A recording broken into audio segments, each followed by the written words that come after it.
আসসালামু আলাইকুম, দিনহীন মিডিয়া থেকে আপনাকে স্বাগতম।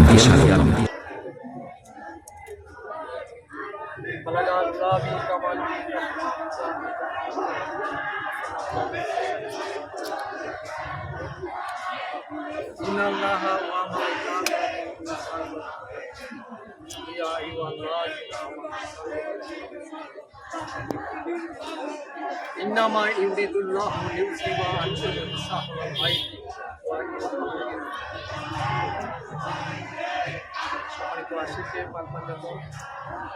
আসসালামু আলাইকুম ওয়া রাহমাতুল্লাহি ওয়া বারাকাতুহু। আজকে পবিত্র মুহররমের 22 তারিখ, 22শে মুহররম।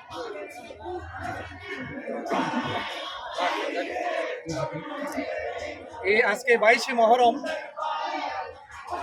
এই 22শে মুহররমে হযরত সৈয়দ আব্দুল করিম আল হুসাইনি চিশতি রহমাতুল্লাহ আলাইহি আল হুসাইনি ওরফে আলামিয়া শাহ, ওনার আজকে পবিত্র উরুস শরীফ, বাৎসরিক পবিত্র উরুস মোবারক।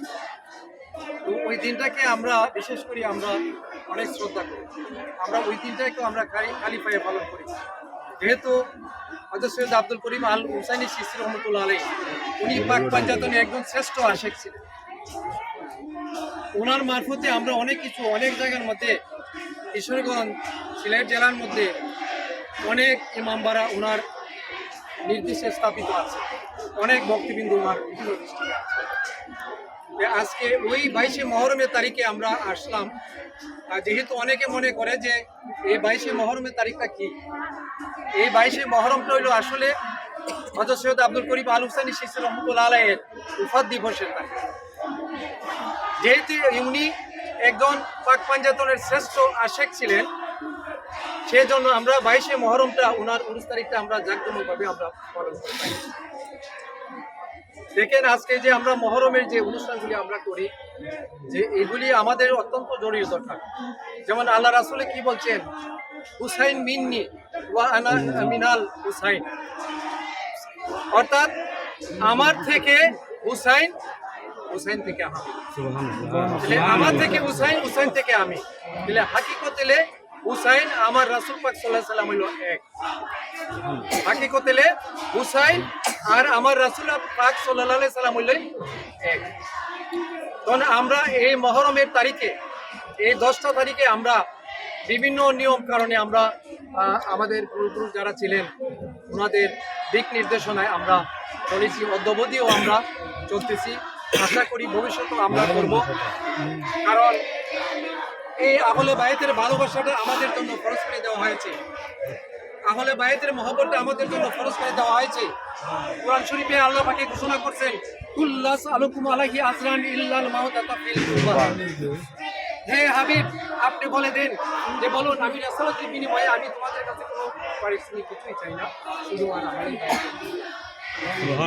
আহলে বায়তের মহব্বতটা আমাদের জন্য ফরজ। ইচ্ছা করলে ছেড়ে দিতে পারবো, ইচ্ছা করলে বাদ দিতে পারবো, এই ক্ষমতা আল্লাহ পাকে আমাদেরকে দেন নাই। মাস্ট বি, অবশ্যই করতে হবে নবীর আহলে বায়তের ভালোবাসা, কারণ নবীর আহলে বায়তের ভালোবাসা ছাড়া আমাদের কোনো কিছু নাই। নবীর আহলে বায়তের ভালোবাসা হলে আমাদের ঈমান। নবীর আহলে বায়তের ভালোবাসা মধ্যে কে মুনাফিক কে মুমিন এটার পরিচয়। কারণ আল্লাহ রাসূল বলছেন, এ আলী, তোমাকে শুধু মুমিনরাই মহব্বত করবে, আর কেবল মুনাফিকই তোমার সাথে বিদ্বেষ পোষণ করবে। অর্থাৎ পাক পাঞ্জাতের প্রতি যার মহব্বত আছে, ইমাম হুসাইনের প্রতি যার মহব্বত আছে, মৌলা আলী মাহাতুনে জান্নাত ইমাম হাসান আলাইহিস সালামের প্রতি যার মহব্বত আছে, এরা হইল মুমিন বান্দা। আর যারা নবীর আহলে বায়তের প্রতি বিদ্বেষ পোষণ করে তারা হইল মুনাফিক। ঠিক কে বলছেন? আল্লাহ রাসূল বলছেন। তাহলে আমরা চিনতে হবে নবীর আহলে বায়তের ভালোবাসার মধ্যে কে মুমিন কে মুনাফিক, এটা হলো একদম প্রকাশ করে দিয়েছেন আল্লাহর রাসূলে। তাহলে আমরা নবীর আহলে বায়তের ভালোবাসাটা আমরা কিভাবে করব? আল্লাহ রাসূল বলছেন, হে মানব মণ্ডলী, আমি তোমাদের মধ্যে ভারী দুইটি বস্তু রেখে গেলাম, ভারী দুইটি বস্তু রেখে গেলাম। প্রথমটা হলো আল্লাহর কুরআন, দ্বিতীয়টা আমার আহলে বায়ত। সুবহানাল্লাহ। এই দুইটাকে তোমরা শক্ত করে ধরে রাখো, মজবুত করে ধরে রাখো। দুইটা থেকে যদি তোমরা একটা বাদ দিয়ে দাও তাহলে তোমরা পথভ্রষ্ট হয়ে যাবে। আবার এক জায়গার মাঝে বলা হয়েছে যে আমার আহলে বায়াত, কুরআন আমার আহলে বায়াত, মানে হাউজে কাউসার মিলিত আগ পর্যন্ত তারা একে অন্য ভিন্ন হবে না, তারা এক থাকবে। আবার একটা জায়গার মাঝে বলা হয়েছে কুরআন আমার আহলে বায়াত একটার থেকে একটা মহান। কি বলছেন? একটার থেকে একটা মহান। কাকে বলছেন? নবীর আহলে বায়াত। কুরআনের সাথে কাকে বলছেন? নবীর আহলে বায়াতকে বলছেন যে কুরআন এবং আমার আহলে বায়াত একটার থেকে একটা মহান। আর কাউকে এই কথাটা বলছেন? কাউকে মহান বলছেন? একমাত্র নবীর আহলে বায়াতকে বলছেন যে একটার থেকে একটা মহান। তাহলে আমরা মহান, আমরা এই মহান যে শব্দটা আল্লাহ রাসূল বলছেন যে একটার থেকে একটা মহান। কোরআনকে আমরা ছোট করতে পারবো না, নবীর আহলে বায়াতকে আমরা ছোট করতে পারবো না। আমরা ঠিকভাবে সমানভাবে ধরে নিতে হবে, কারণ এটা আল্লাহ রাসূল বলেছেন। তাহলে আমরা এটা মনে করতে হবে যে এই পবিত্র মুহররমের মাসটা অত্যন্ত সুখের মাস। এই মাসটার মধ্যে আমরা অত্যন্ত গম চিন্তা, কারবালার স্মৃতিগুলি, কারবালার স্মরণগুলি, ইমাম হুসাইনকে আমরা সর্বদা স্মরণ করতাম। ইমাম হুসাইনের জন্য হাশিমি গোত্রেরা তারা 1 মাস কান্নাকাটি করেছেন, উনাদের স্মরণে 1 বছর সুখ পালন করেছেন। কারা করছেন? নবীর হাশিমি গোত্রেরা, নবীর গোত্ররা করছে। তাহলে তো আমরা তো ওইখান থেকে পেয়েছি শিক্ষা। আমরা মাতম করি। আমাদেরকে মাতম করলে, নবীর আহলে বায়াতের কোনো মহব্বত নিয়ে কথা বললে আমাদেরকে জিয়া বলে। নবীর আহলে বায়াতের মহব্বত করতে হবে না? হবে। কে কি বললো না বললো ওইগুলি আমাদের শোনার দরকার নাই। নবীর আহলে বায়াতের ভালোবাসা আমাদের ঈমান। নবীর আহলে বায়াতের ভাষা আমাদের জন্য আল্লাহ পাকে খরচ করে দিয়েছেন। নবীর আহলে বায়াতের ভালোবাসাটা আমাদের করতে হবে। তাহলে এই যদি হাশিমির পুত্ররা যদি 1 বছর সুখ পালন করতে পারেন, আমরা কি 10টা দিন করতে পারি না? কেন পারবো না? এই যে আমরা মাতম করি, এই যে মাতম করি, ইয়া হুসাইন, আমরা কেন বলি? মাতমটা কোথা থেকে আসছে? নবী রাসূল করিম সাল্লাল্লাহু আলাইহি সাল্লাম যখন ইন্তেকাল করছেন, সমস্ত সাহাবীরা মাতম করছেন। সমস্ত সাহাবীরা মাতম করতে করতে তারা অজ্ঞান হয়ে গেছেন। আমার রাসূল পাক সাল্লাল্লাহু আলাইহি সাল্লাম যখন ইন্তেকাল করছেন, হযরত আয়েশা রাদিয়াল্লাহু আনহা কুলের মধ্যে ইন্তেকাল করছেন। হযরত আয়েশা রাদিয়াল্লাহু আনহা আল্লাহর রাসূলকে বালিশের মধ্যে রেখে সমস্ত মহিলা সাহাবীদেরকে নিয়ে উনি মাতম শুরু করে দিয়েছেন। তাহলে মাতমটা কই থেকে পাইলাম? আমরা কোথা থেকে পাইলাম? নবীর পরিবার থেকে আমরা মাতম পাইলাম। এটা আমাদের কোনো সৃষ্টি, কারণ নতুন কোনো সৃষ্টি না। এটা আমরা নবীর পরিবার থেকে মাতম পেয়েছি। যেমন মহিলাদের মধ্যে মাতম কে করেছেন? হযরত আয়েশা রাদিয়াল্লাহু আনহা, হযরত মা খাতুনে জান্নাত, উম্মে সালমা, উম্মে ফজল, শ্রেষ্ঠ সাহাবীরা তারা মাতম করেছেন। নবীর পরিবাররা মাতম করেছে। যেহেতু নবীর পরিবাররা মাতম করেছে, আমরা কেন করতে পারবো? আমরা সত্যিকারে যদি ওনাদের অনুসরণকারী হয়ে থাকি, আমরা যে ওনাদের সত্যিকারে যদি অনুসরণ হয়ে থাকি, আমার নবী রাসূলে নবী পরিবারে যা করছেন আমরা অবশ্যই থাকবো। যেহেতু উনি কষ্ট করেছেন, আমরা কি 10টা দিন কষ্ট করতে পারি না? আজকাল কারবালার প্রান্তরে ইমাম হুসাইনের দ্বারায় বলছিলেন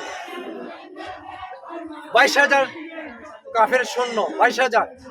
এই 22,000 সৈন্যের মধ্যে ইমাম হুসাইনের দ্বারায় বলছিলেন, তোমার আমার সাথে শত্রুতা আছে, ঠিক আছে, শিশু বাচ্চার সাথে তো শত্রুতা নাই, তোমরা শিশু বাচ্চাকে পানি দিবে না?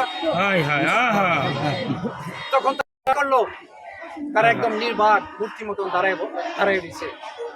তখন ইমাম হুসাইন বলতেছেন, এমন কেউ কি আমাকে সাহায্য মতো? তারা নির্বাক, তারা মূর্তি মতন দাঁড়ায় দিচ্ছে। লাশ পড়তে ইমাম তোমাদের মধ্যে কি একজন মুসলমান নাই? তারপরে প্রান্তরে দেখা গেছেন আমার ইমাম হুসাইন, আমার মৌলা ইমাম হুসাইন দেখাই গেছেন যে একজন মুসলমান। যদি সত্যিকারে মুসলমান থাকতো, তাহলে ইমাম পরিবারকে তারা 3 দিন পর্যন্ত বুকা পিয়াসে রাখছে। একজন শিশু বাচ্চাকে পানি দেয় নাই। আর আমরা ইমাম হুসাইনের কথা বললে, পাক পাঞ্জাতনের কথা বললে, মৌলা আলীর কথা বললে আমাদেরকে নানান ধরনের ফতোয়া দেওয়া হয়। আমাদেরকে বিভ্রান্ত করার জন্য নানান ধরনের ফতোয়া দেয়। আপনারা কারো কথা শুনবেন না, পাক পাঞ্জাতনে গম করে দেখবেন, পাক পাঞ্জাতনকে অনুসরণ করে যাবেন, ইমাম হুসাইনকে স্মরণ করে যাবেন, কারণ ওনারা ছাড়া আমাদের যাওয়ার কোনো গতি নাই। কারণ বেহেশতের সর্দার কে? ইমাম হুসাইন। বেহেশতের সর্দার কে? ইমাম হাসান আলাইহিস সালাম। মহিলাদের বেহেশতের সর্দার কে? ফাতেমা জান্নাত। নারে তাকবীর, নারে রিসালাত, নারে হায়দারে সুলতানে কারবালা। তাহলে এখানে একটা জিনিস দেখবেন, আমরা এই মৌলা আলী নবীর আহলে বায়াত দেখেন, মৌলা আলীকে, এবং আমরা নামাজ পড়ি, আমরা সবাই নামাজ পড়ি না? নামাজ পড়ি না? নামাজ পড়ি। আচ্ছা, নামাজ দেখেন উমর ইবনে সাদ বলছিল যে আসরের নামাজ কাজা হয়ে যাবে, ইমাম হুসাইনকে তাড়াতাড়ি কতল করে ফেলো। আউযুবিল্লাহ। কি ধরনের মুসলমান চিন্তা করছেন? তারা নামদারি মুসলমান, কি ধরনের মুসলমান, তারা কি করে মুসলমান হতে পারে?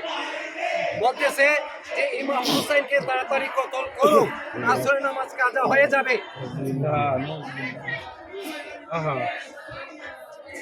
ইমাম হুসাইনকে শহীদ করে তারা আবার নামাজে পড়বে। নামাজ কার নামাজ পড়বে? ইমাম হুসাইনকে প্র্যাকটিক্যাল পাইয়া তারা ইমাম হুসাইনকে চিনে নাই। নামাজে যাইয়া তারা কি বলবে? ওয়ালা আলে মুহাম্মদ, ওয়ালা আলে মুহাম্মদ বলবে।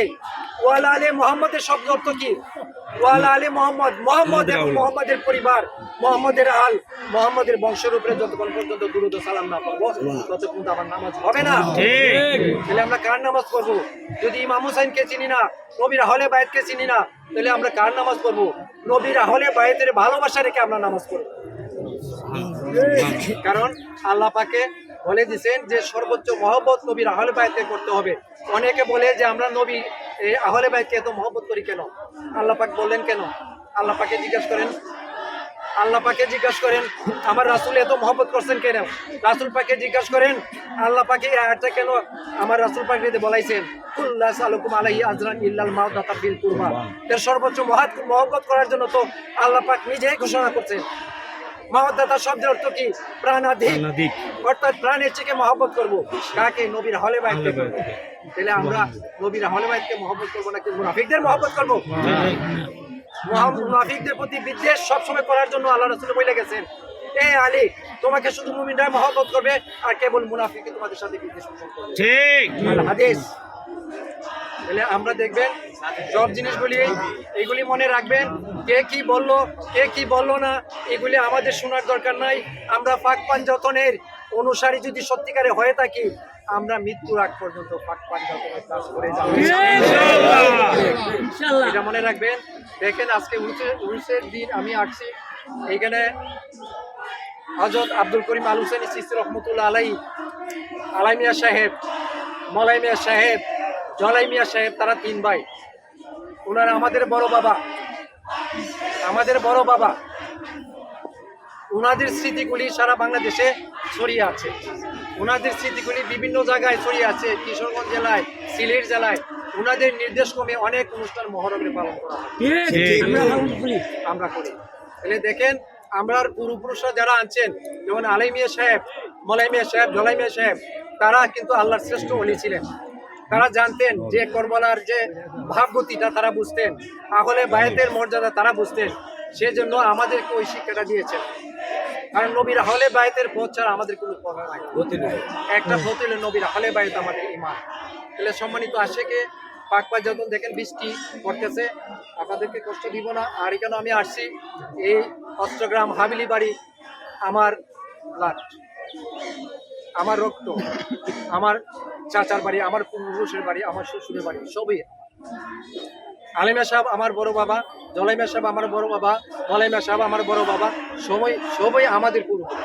তাদের নিয়ম নীতি অনুসারে আজকে পদ্মবদিও আমরা এই পালন করে যাচ্ছি। আপনারা করে যাবেন, সুন্দর করে মহরম পরিচালনা করবেন।